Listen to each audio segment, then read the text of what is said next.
পিছনে এই হচ্ছে দিমাপুরের ডগ মার্কেট। সব ব্যাঙ রাখা আছে, কুকুরের বাচ্চা খাঁচার মধ্যে। দেখো এখানেও রাখা আছে সব হোয়াইট র্যাট, এদিকে খরগোশ। এই দেখো এই সিল্ক ওয়ার্মটা অনেক বড় বড়, যেগুলো দেখছিলাম তার চেয়ে অনেকটা বড় বড় সিল্ক ওয়ার্ম। এগুলো ওরা 200 টাকা করে চাচ্ছিল, সব ঢিপি দেওয়া আছে এরকম করে। আচ্ছা এই হচ্ছে আখনি, আখনি হচ্ছে শুকনো মাছ।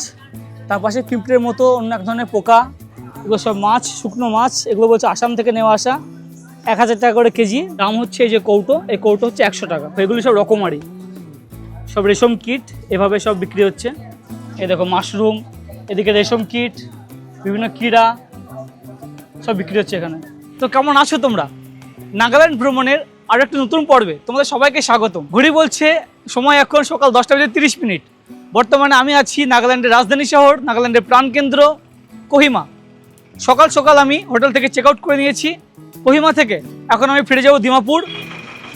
নাগাল্যান্ড সিরিজের ভিডিও তোমরা যারা প্রথম থেকে দেখছো তোমরা জেনেই গেছো, দিমাপুর হচ্ছে এই নাগাল্যান্ড প্রবেশের একমাত্র রেলওয়ে মাধ্যম এবং দিমাপুর প্লেনে অবস্থিত।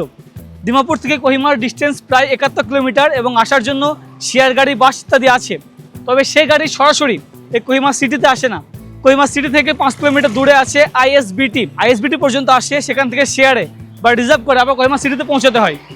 বর্তমানে আমি আছি ফুলবাড়ি মোড়, এখান থেকে আমি যাচ্ছি কোহিমা এনএসটি বাস স্টেশন। এরকম রাস্তা ধারে ফুটপাথ, সেখানে আছে পরপর সব দোকানগুলি, তোমরা আগের পর্বে দেখেছো। লোকালিটিতে ঘোরার জন্য আছে বিভিন্ন রকম মাধ্যম, লোকাল ট্যাক্সি, বাইক ট্যাক্সি ইত্যাদি। তোমরা চাইলে সেগুলি করেও এনএসটি বাস স্টেশন যেতে পারো, তবে হেঁটে যেতে পারো। আমি যেমন হেঁটে যাচ্ছি, বেশি দূর না। আমার যে হোটেল ছিল ফুলবাড়ি মোড়ের কাছেই, সেখান থেকে এনএসটি হচ্ছে 2 মিনিট থেকে 3 মিনিট হাঁটা পথ।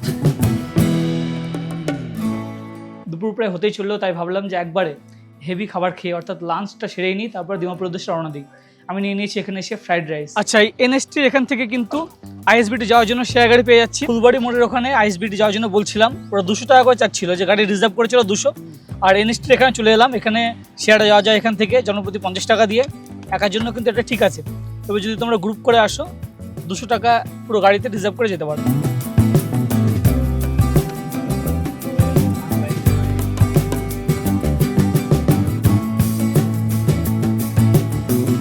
পিছনে দেখতে পাচ্ছ আইএসবিটির বিল্ডিং, এখানেও থাকা যায়। এছাড়া দূরে দেখতে পাচ্ছ যে বাড়িঘরগুলো দেখা যাচ্ছে দূরে পাহাড়ের, ওটি হচ্ছে কোহিমা শহর। আমি ওখান থেকেই এই আইএসবিটি এখানে এলাম। আইএসবিটিতে এই দেখো এনএসটি দিমাপুর কাউন্টার, এখানে বিভিন্ন স্টল আছে, বিভিন্ন খাবার পেয়ে যাবে। এখানে দেখতে পাচ্ছি ক্লক রুমও আছে। এছাড়া এখানে বাইক ট্যাক্সি সেগুলো রাখা আছে, লোকাল ট্যাক্সি আছে। তোমরা এই আইএসবিটি পৌঁছানোর পরে এখান থেকে বাইক ট্যাক্সি, শেয়ার ট্যাক্সি করে তোমরা সরাসরি কোহিমা যেতে পারো। আমার টিকিট করে নিয়েছি, বাস নম্বর দিয়েছে 2007, 5 নম্বর সিট, এবং ভাড়া নিল 120 টাকা। এবার চলবো দিমাপুর।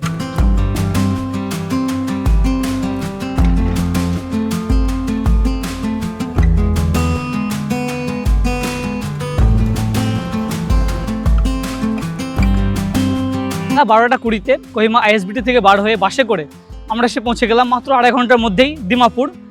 দিমাপুরের যে এনএসটি নাগাল্যান্ড স্টেট ট্রান্সপোর্ট, তার যে বাস কাউন্টার, যে বাস স্টেশন, এখানে দেখো পরপর বাসগুলি আছে। এখানে বাস সরাসরি নামিয়ে দেবে। এটি অ্যাকচুয়ালি দিমাপুর যে রেলওয়ে স্টেশন তার একেবারে গায়ে। 1138 ফুট উঁচু থেকে সরাসরি নেমে এলাম প্লেনে 148 ফুট উঁচুতে। গরম আছে, বেশ গরম, রীতিমতো ঘামছি। দিমাপুর থেকে আজকে আমার ফেরার ট্রেন, আজকে ঠিক না, আগামীকাল ভোরবেলা 3:30-র সময় কামরূপ এক্সপ্রেস। সেই কারণে দিমাপুর এসে আমি আর নতুন করে কোনো হোটেল নিচ্ছি না। তবে প্রথম পর্বে বা দ্বিতীয় পর্বে তোমাদের দেখিয়েছি দিমাপুরে বাজেট হোটেল স্টেশনের আশেপাশে কোনগুলি আছে। তবুও চেষ্টা করছি রাস্তা ধারে যদি পেয়ে যাই তোমাদের দেখাবো। এখানে বলে রাখি এনএসটিতে আছে ডান দিকে ক্লক রুম, তোমরা এখানে লাগেজপত্র রেখে আশেপাশে ঘুরতে পারো। এটি বৈকাল 4টে পর্যন্ত খোলা থাকে। দিমাপুর স্টেশনের গায়ে হচ্ছে এনএসটি এবং তারই গায়ে ট্যুরিস্ট লজ। এটি হচ্ছে দিমাপুরের গভর্নমেন্ট লজ। এখানে কিন্তু মাত্র 600 টাকায় তোমরা থাকতে পারবে। তবে বর্তমানে এটি কাজ চলছে, সেই জন্য বন্ধ আছে। আমি ফোন নম্বর আমি ডিসক্রিপশন দিয়ে রাখবো, তোমরা দেখে নিতে পারো। আজকে বুধবার হওয়ায় একটা সুবিধা হয়েছে, মানে ভাগ্য সুপ্রসন্ন বলতে পারো। দিমাপুরে বসে সাপ্তাহিক মার্কেট, যেটি কিনা শুধুমাত্র বুধবার দিনকে বসে। তো আজকে তোমাদের আমি ঘুরে দেখাতে পারবো এখানকার স্থানীয়দের মার্কেট কেমন, এরা কি খাবার খায়, মার্কেটে কি কি পাওয়া যায়, নাগাদের খাদ্যাভ্যাস কেমন, টোটালটা। এদিক দিয়ে স্টেশনের দিক থেকে এলাম এবং আসার পরে দেখো এদিকে একটা হোটেল আছে, হোটেল ওরিয়েন্ট। প্রথম পর্বে তোমরা দেখেছো আমি এখানেই ছিলাম। এখানে মাত্র 600 টাকায় তোমরা এসে থাকতে পারবে। এবং এর অপোজিটে লোকেশন বলতে গেলে কমিশনার অফ পুলিশ, তার যে অফিস, মেন অফিস, সেদিকে তবে আমি এখান থেকে শুধু আগে চলবো সুপার মার্কেটের দিকে। রাস্তার আশেপাশে দেখতে পাচ্ছি বিভিন্ন স্টলও আছে। দিমাপুর অনেকটা আমাদের রাজ্যের শিলিগুড়ির মতো, নাগাল্যান্ডের প্রবেশদ্বার। তো এই দিমাপুরে কিন্তু সমস্ত ক্যাটাগরির হোটেল বা সমস্ত ভাষাভাষীর লোক বা সমস্ত খাবারের কোয়ালিটির হোটেল তোমরা পেয়ে যাবে। তো তোমাদের এখানে কিন্তু খাবার নিয়ে কোনো সমস্যা হবে না। তবে দিমাপুর ঘুরতে আসলে বা নাগাল্যান্ড ঘুরতে আসলে তোমাদের সবার ইন্টারেস্ট যেখানে স্থানীয়রা কি খায়, স্থানীয়দের কালচার কেমন, স্থানীয়দের ভাষাভাষী কেমন, সে সমস্ত ঘুরে দেখা। সেই কারণে কিন্তু আমি চলেছি সুপার মার্কেট, যেটি কিনা শুধুমাত্র বুধবার দিনকে বসে হাটটি, সেই হাটটি ঘুরে দেখাবো তোমাদের। এই দেখো, এটি হচ্ছে দিমাপুরের টাউন হল। তারই পর থেকে মার্কেট শুরু হচ্ছে। থেকে মার্কেটের দূরত্ব ম্যাক্সিমাম 500 মিটার। আসতে সময় লাগলো 3 থেকে 4 মিনিট। গরম বেশ পড়ছে, বেশ ঘামছি। বিভিন্ন প্রান্ত থেকে বিভিন্ন গ্রামের লোকজন বুধবার দিনকে এই হাটে ছুটে আসে। এখানে বিভিন্ন রকমের জিনিস পাওয়া যায়, বহুত রকমের জিনিস পাওয়া যায়। শুরুতে দেখতে পাচ্ছি বিভিন্ন রকম গাছপালা, যেগুলি কিন্তু পাহাড়ি বাড়িঘরের জন্য সাজিয়ে গুছিয়ে রাখে এনারা। এ দেখো, সব বিভিন্ন রকমের গাছ আছে, ভ্যারাইটির গাছ আছে, বিভিন্ন ক্যাকটাস জাতীয় গাছ আছে, নানান ধরনের গাছপালা। এখান থেকে যতদূর চোখ যাচ্ছে ওই বিল্ডিংয়ের শেষ অবধি সব হচ্ছে মার্কেট। সব পাহাড়ি ফুল গাছের বনসাই করা আছে, খুব সুন্দর লাগছে দেখতে। কি সুন্দর ফুল দেখো, মনে হচ্ছে পুরো বুকে সাজানো আছে। এখান থেকে শুরু হচ্ছে সবজি মার্কেট, বিভিন্ন রকমের সবজি দেখা যাচ্ছে। আসামের কোথায় বাড়ি? আচ্ছা, সাজানো হাট। শুরুতে হচ্ছে বিভিন্ন পাহাড়ি ফুলের গাছপালা, তারপরে সবজি মার্কেট। কি নেই এই হাটে? বিভিন্ন রকমের শাক, এদিকে দেখো মুরগি, হাঁস, বিভিন্ন রকমের শাক পাওয়া যাচ্ছে। এ কি হয়? सीड सीड जंगल का बादाम। এই দেখো, একটা নতুন জিনিস দেখলাম, জঙ্গল কা বাদাম বলছে, এই টাইপের কিছু একটা খাবার। कैसा टेस्ट होता है? ये मीठा होता है, तीखा होता है? मीठा। अच्छा अच्छा अच्छा, মিডিয়াম। এই দেখো বিভিন্ন শুকনো মাছ, মাছ শুকনো অবস্থায় বিক্রি হচ্ছে এরকম করে। বিভিন্ন আচার, চাটনি, দেখো এগুলো সুপারি। সুপারি না, আসামের বিখ্যাত সুপারি। এদিকে কাঁচা আম আছে, লিচু আছে। এই দেখো পর পর সব দোকান নিয়ে বসে আছে। এদিকে দিদি বসে আছে। এগুলো সব মাছ, শুকনো মাছ। এগুলো বলছে আসাম থেকে নেওয়া আসা, 1000 টাকা করে কেজি। এদিকে জামা কাপড়ও বিক্রি হচ্ছে। এই দেখো সব জামা কাপড় দিচ্ছে। ওইখানে হচ্ছে মিলেট, বিভিন্ন রকম জিনিস আছে। দেখো চাল, দেখো এই যে কৌটো, এই কৌটো হচ্ছে 150 টাকা করে। এগুলো সব রকমারি, সব রেশম কিট, এভাবে সব বিক্রি হচ্ছে। এই দেখো মাশরুম, এদিকে রেশম কিট, বিভিন্ন কীড়া সব বিক্রি হচ্ছে এখানে। আছে শুকনো মাছ, তার পাশে পিঁপড়ের মতো অন্য এক ধরনের পোকা, সব এখানে বিক্রি হয়, সব খায় এটা। দেখো একটা রকমারি ফল দেখলাম, নাম জানি না। এটা হচ্ছে সেই বাঁশের কুঁড়ি।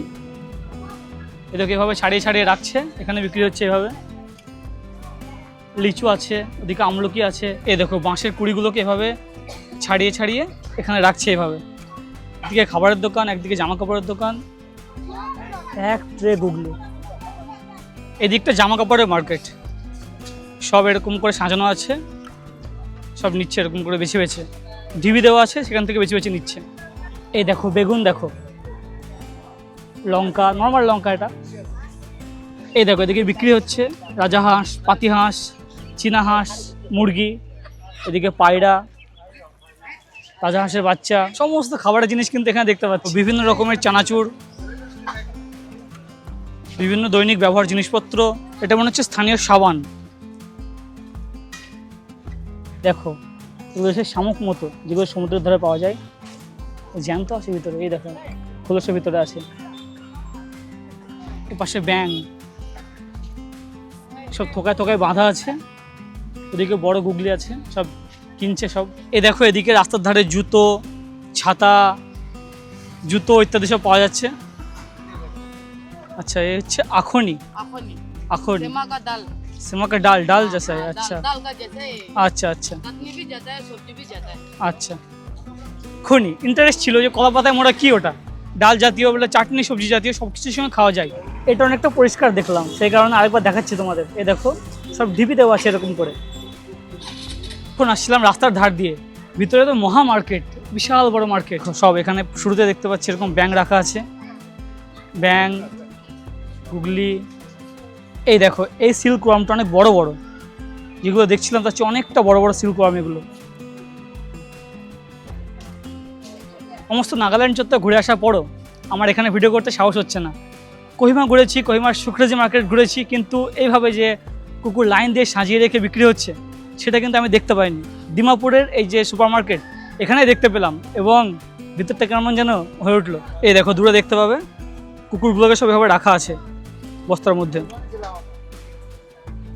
এবং পাশে বিক্রি হচ্ছে। এই দেখো এখানে খাঁচার মধ্যে আছে পাতি হাঁস, চীনা হাঁস, এদিকে সেই হোয়াইট র্যাট। এই হোয়াইট র্যাট বলে নাকি সর্দি কাশি সেরে যায় খেলে, এটা স্থানীয়রা মনে করে। এ পাশে পায়রা রাখা আছে। এই দেখো এদিকে কোয়েল বিক্রি হচ্ছে, জাপানিজ কোয়েল, জোড়াতে 200 টাকা, মানে 100 টাকা করে পিস। দেখো এখানেও রাখা আছে সব হোয়াইট র্যাট, এদিকে খরগোশ, খাঁচার মধ্যে দেখো কুকুর, বাচ্চা কুকুর, এদিকে হোয়াইট র্যাট আছে, এবং এরই পরে কুকুরের মাংস বিক্রি হচ্ছে সব। পিছনে এই হচ্ছে ডিমাপুরের ডগ মার্কেট, সব ব্যাং 350। এই হচ্ছে কুকুরের মাংস, এ হচ্ছে বিক্রি হচ্ছে কুকুরের মাংস। এদিকে দেখো সমস্ত রকমের মাছ বিক্রি হচ্ছে। এই হচ্ছে রেড রাইস, এই সেই বিখ্যাত হোয়াইট রাইস, সবই অর্গানিক রাইস। এই হচ্ছে রেড রাইস, এ পাশে এ হচ্ছে ব্ল্যাক রাইস। দাম হচ্ছে এই যে কৌটো, এই কৌটো হচ্ছে 100 টাকা। বন্ধুরা এই ছিল ডিমাপুরের সুপার মার্কেট, অর্থাৎ নাগাদের লোকাল মার্কেট। সমস্ত কিছু তোমাদের দেখালাম। অনেক বড় মার্কেট, অনেকক্ষণ ধরে ঘুরছি, প্রায় ঘন্টা 2 ধরে ঘুরছি আমি, ঘুরে ঘুরে সব কিছু তোমাদের দেখালাম। ভিডিওটি কেমন লাগলো অবশ্যই নিচে জানাও। অবশেষে সেখানে এসে পৌঁছে গেলাম, ডিমাপুর রেলওয়ে স্টেশন। সামনে দেখতে পাবে বিভিন্ন রিজিওনাল ট্যাক্সি লেখা আছে। এই গাড়িগুলি করে তোমরা নাগাল্যান্ডের বিভিন্ন চত্বর যেতে পারো।